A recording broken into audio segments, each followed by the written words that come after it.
Cardiac health, coronary artery disease. This is what we'll talk about today.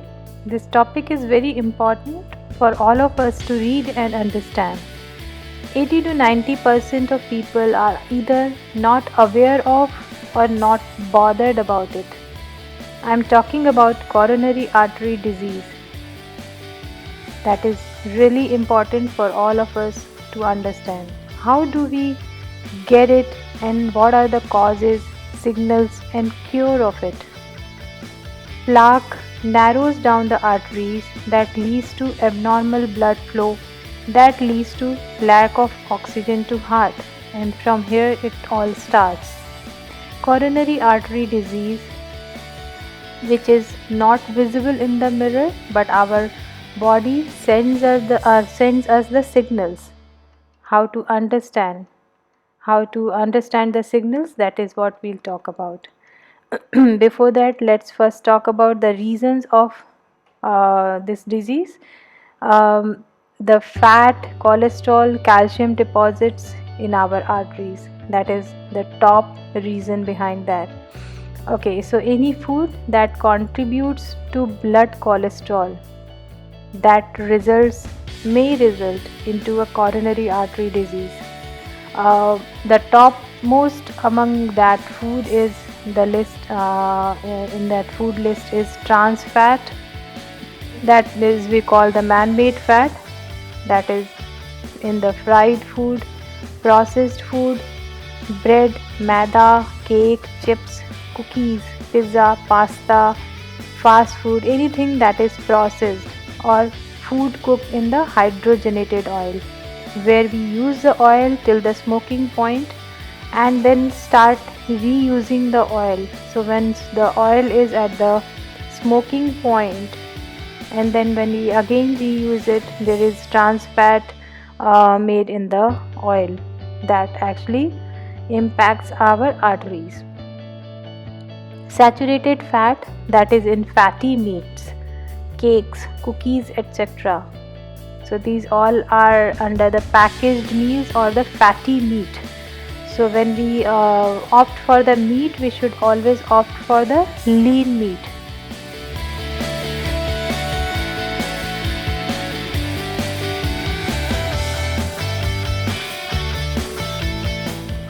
And palm oil, that is rich in saturated fat. Now the third is dietary cholesterol, that comes from animal food, that is egg, chicken, cheese, etc. Packaged food are loaded with sodium, saturated fat and trans fat. So we must start reading labels on packaged food and start educating ourselves with the nutritional value of the food that we are eating. The other reason for the plaque and cholesterol deposit in our arteries, that is very not known to the people, are the overtraining, where we do the excessive or prolonged exercise, excessive running, that may result into thickening the heart tissues. When we work out, it reflects in our muscles. So heart is also made up of muscles and tissues, so it may thicken the heart tissue, which can cause the fibrosis, that is scarring, that results in the oxidative stress. And due to the oxidative stress, it starts building free radicals. These free radicals binds with the cholesterol in our bloodstream to build plaque in the arteries. So the cholesterol is already present in the bloodstream. The free radicals that's been formed with the oxidative stress that resulted due to the excessive training, right? So this cholesterol binds with the free radicals and that results into the plaques in the arteries, leading to cardiac arrest. So that is one of the reasons that many athletes get the cardiac arrest while training, and they do not realize that it's happening because of the overtraining. So what are the signs of cardiac arrest? That is a weak heart. So our body gives us the signals. We can only understand those signals if we educate ourselves well with that. First is the heart palpitation.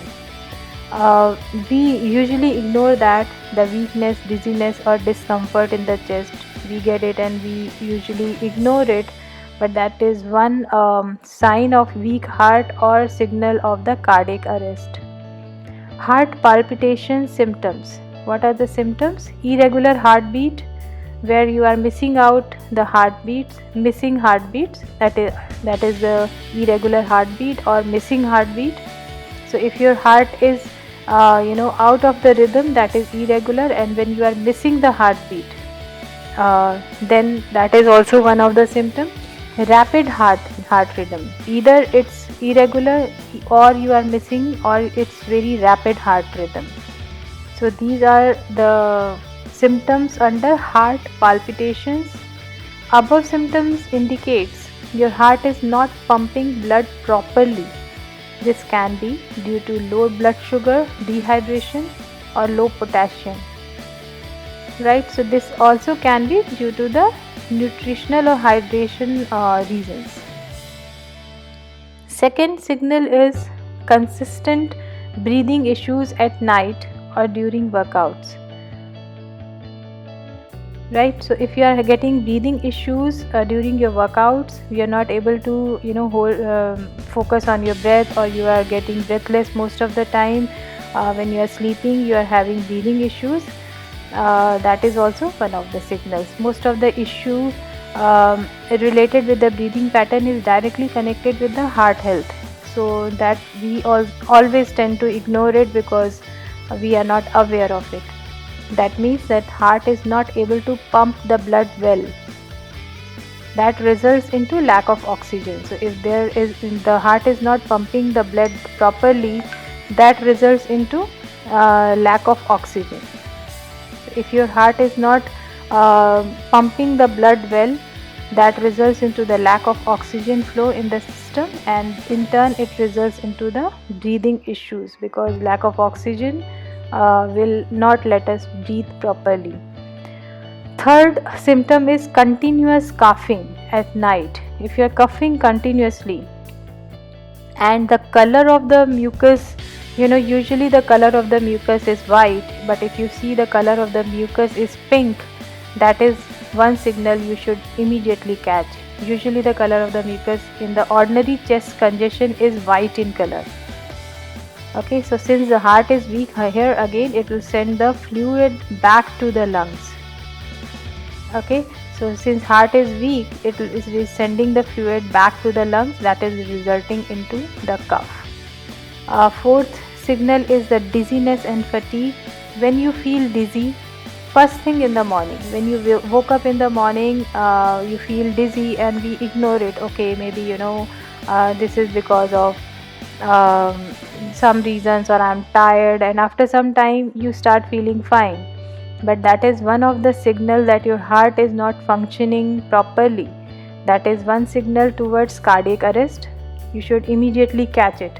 The reason for that is lack of blood. Heart takes away blood from other body parts, preferably limbs, leading to tiredness. So there is a lack of blood in your entire stream. In order to compensate, the heart takes away blood from other body parts, preferably from the lower body part. That results into tiredness and dizziness. Fifth symptom is confusions or mental stress. This is one symptom that we usually 100% of people, I can guarantee that they are not aware of that your mental stress or confusions is directly connected with your cardiac health. If your heart is strong, then you will be a good decision maker, and your mental stress will be manageable or on a lower side. Disorientation and memory loss, where you tend to forget things, or you're not able to focus on the things. You are consistently feeling lost of mind and confused. So these are the states of mind where your heart functioning is largely involved. where you do hesitate in decision making. There is a constant mental stress. You tend to feel tired all the time, and there is loss of memory at regular interval. That is one signal your body is giving you that your heart is not functioning properly and it's moving towards the cardiac arrest. These patterns are directly connected with the heart issues. Heart failure can cause electrolyte imbalance in our body. If the heart is not functioning properly, it will result into the electrolyte imbalance, where your body starts retaining sodium, puts a strain on your brain that leads to confusion. So if there is not proper electrolyte balance in your body, that is putting a strain on your brain, that leads to confusion. So the confusion is directly connected with the heart issues or heart failure. The sixth signal is swelling of lower body. If the mentioned symptoms exist for longer time and do not heal, that is, you noticed it and it did not go even after few hours, that means your heart has some issues, your heart is not functioning properly. So you should always consider that. The symptoms are foot and ankle swelling, edema, painful, numb, cold feet and hands, bloating feeling, where you keep on getting the bloating feeling, swelling in the lower body. This happens due to excessive fluid in the body. So excessive fluid is, as I mentioned before also, that's because of the heart failure that causes the fluid retention in the body. So heart stores excess fluid as a weak heart pumps less blood to the body organs. If a heart is weak, it will pump less blood to the body organs. That results into fluid and water retention. Okay, this results into swelling of the lower body, that is ankle, legs and abdomen. The next signal is shortness of breath that we already talked about. Especially while lying down straight and you have some breathing issues, that is a very strong signal. Frequent urination. So if a heart is weak and it's not pumping blood properly, it will not be able to pump enough blood to the kidneys, since the priority is pumping the blood to the brain. So if your heart is not pumping efficiently, the priority will be pumping the blood to the brain, and that leads to less blood pump to the kidneys. That results into fluid retention, and then body attempts to get rid of the fluid, resulting into urination at night when your body is at rest. Okay, so that is one signal that your heart is not functioning properly. The ninth symptom is insomnia, where you are having less sleep, lack of sound sleep, that is resulting into high cortisol hormones. High cortisol hormones would weaken the heart. So if you are having consistently you are facing insomnia symptoms, you should consider that. Because of insomnia you get anxiety that develops due to high stress. So if you have high stress, that means your cortisol hormones are high, that results into anxiety, that in turn results into high BP, and in turn it results into cardiac arrest. So you should catch it first thing when you start getting less sleep, or your sound sleep pattern is less, right? So you really need to consider this as at the start point only, so that it doesn't get converted into anxiety and then high stress and high BP. The last point is loss of appetite.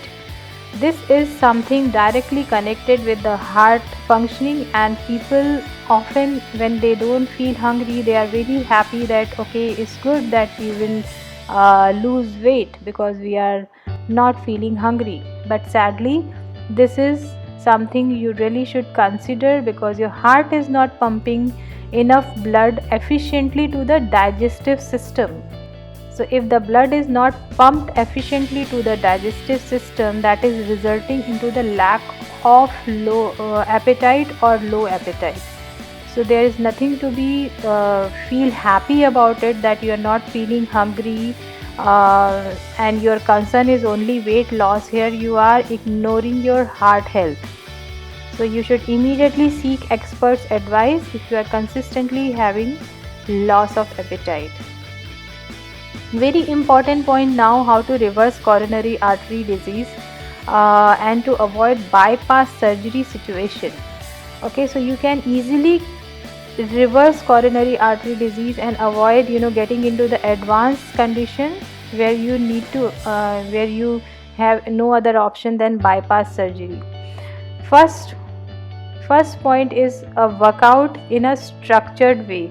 So workout is really important, that every day at least 5-6 days in a week you are doing a 30-40 minutes of workout, that also in a very structured pattern, that you should be focused on all the aspects of the workout, that is aerobic strength, your muscle strength, and your breathing workouts, and your postures and your stretching. So aerobic strength will reduce your heart rate with regular running, walking, cycling, skipping or stairs climbing. So your heart rate will reduce. That means when you are at rest, usually your resting HR is between 70 to 80. That is for a person who is not active. Okay, so if you are regularly active with the aerobic strength workouts, that will reduce your resting heart rate, that may come down till 40 or 48. So that is one signal of a strong heart. So you should focus on aerobic strength on a regular basis. Training the large muscle groups is also one very strong step you can focus on towards building a stronger heart. Breathing workouts, that improves your lungs function, so that is also related with the heart strength. Lungs flushes out the stale, with the breathing workout you can flush out the stale air that's sitting in the lungs. There is more space for fresh air in the lungs now, and with that, this process it is strengthening the diaphragm. Diaphragm is a muscle between your lungs and chest. Okay, so this in turn results into more oxygen to the heart. So if you are doing a regular breathing workouts, it's not only improving your lungs function, helping you get rid of the stale air in the lungs, but also at the same time it's providing more oxygen to the heart, so that the heart can pump sufficient blood to all the organs. Sitting posture, that is also important, that when you are sitting on a couch or on your working table or on your bed or anywhere, it should be a good posture so that you can breathe well. A good posture comes with a proper functional workout, that is the like I mentioned above, a proper structured workout where you are training your muscles to strengthen up with the strength workout, where you are doing proper aerobic strength workout and the breathing workout, so that you can train your body with all the functional training for a good posture. So if you are holding a good posture most of the time during the day, then you are able to breathe well. If you are breathing well, that is resulting into a good heart health. Okay, the other point is food habits, where you can avoid saturated and trans fat, that we talked first thing in this presentation. Avoid having saturated and trans fat, that is coconut and palm oil, hydrogenated oil, and other packaged foods that we talked about. Skip dietary cholesterol as much as you can, or if you are having the dietary cholesterol, that's there in the meat or eggs, and that is animal food. For meat, if you are having meat, opt for lean meat instead of the fatty meat. Okay, so if you are having dietary cholesterol, you can detox in the next meal, so that you can flush out the cholesterol or fat or calcium deposit in the arteries. How to detox it? Like in your workout, you should have a structured pattern of workout. So in your food habits also, you should have a structured way of eating, where you can focus on a regular detox with fiber, that is fruits and vegetables. So start your day with that, where you can in your breakfast you can have only fruits and vegetables to 1 or 2 days in a week. um, Include omega 3, that is walnuts, flax seeds, or maybe fish oil. So omega 3 is very efficient in flushing out the cholesterol deposit in the arteries. Turmeric water empty stomach in the morning, that works wonders for flushing out the cholesterol deposit in the arteries. Citrus fruits, if it suits you. ACV, that is apple cider vinegar or lemon water, if it suits you and it doesn't cause you acidity, you can have it empty stomach in the morning. Green tea, cinnamon, these are the things that you must include. Garlic, and very important to cut off the sugar from your diet. So added sugar is something that you really need to avoid or cut off it from your diet, so that you can avoid the plaque and cholesterol deposit in the arteries. Okay, so these are the points. I guess I could cover most of the points here. Thank you so much.